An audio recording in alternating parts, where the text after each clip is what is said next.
January 3rd, 2019 is a day I'll never forget. 1 pill, 2 pills, then 3 pills later, I was gone. Or so I thought.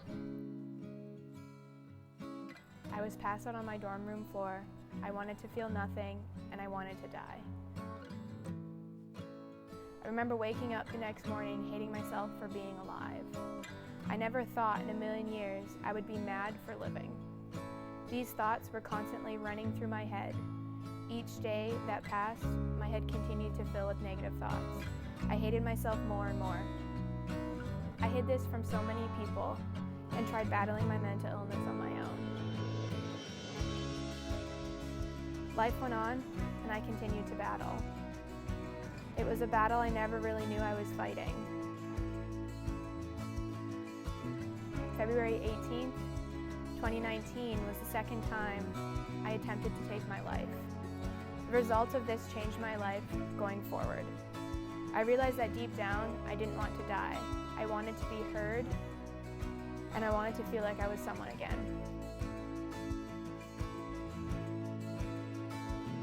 My name is Shaye, and I'm a senior pitcher on the softball team at Mayville State University. I'm a student athlete who's in a constant battle with depression.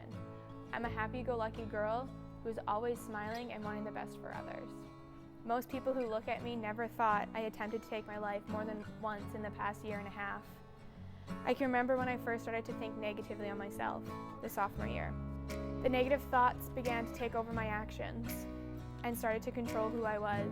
I wasn't the same Shaye that everyone had come to know. I was different, and I didn't know what to do. The only thing I knew was that I had softball, and that was my only escape. Softball took me into a new world, a world of positivity and something I had control over. Being in a situation where I finally had control of my own actions made things easier for me. For some people, this may seem small, but for me, this was a very big step.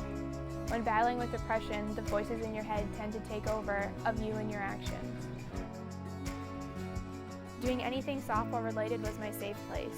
Standing in the pitching circle was and still is like being on cloud 9. The outside world doesn't matter, it's just me and my catcher. Through softball, I was able to find an escape from my daily struggles. The game I loved became more than just a game to me. It was my rescue, and it was the only thing that was able to calm me down and bring me back to the present. Softball was what saved my life, and I wouldn't be here today telling my story if it wasn't for this game. October 27th, 2019, a year ago today, I attempted to take my life for the 3rd time. I was dealing with inner feelings for a while, and I felt like I couldn't do it anymore. This time it affected me the most because I was on a high for so long. I had support systems around me, and I knew there were people that truly loved me, but there were still some things going on that nobody could ever see. This was hard for me because I felt stuck again. Instead of talking about it, I hid my feelings from the important people in my life, and things happened on that day that felt too much for me to handle. Thankfully, I'm here today to tell my story. To this day, there are still times that I feel down, but I remind myself that there is a bright future ahead of me. I will continue to battle depression, but I know that I can get through it.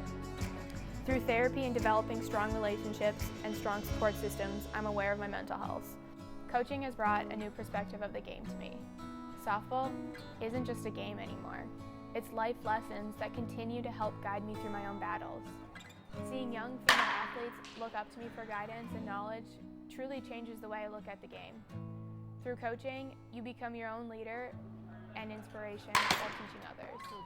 Coaching has taught me patience and to trust the process through the ups and downs.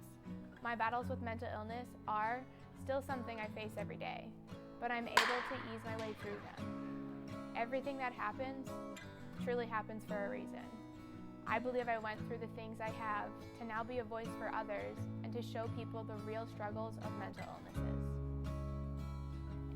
If I would have succeeded in taking my life, I would not be sharing my story. I would not be finishing my softball career this coming spring. I would not be getting married next summer with the love of my life, who is my biggest supporter of my mental health.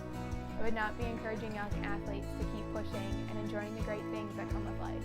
We become stronger and our problems become weak. These problems do not disappear, but we simply learn how to manage and overcome the battles that once tore us down. Your life matters. You can reach the National Suicide Hotline 24 hours a day, 7 days a week at 1-800-784-2433.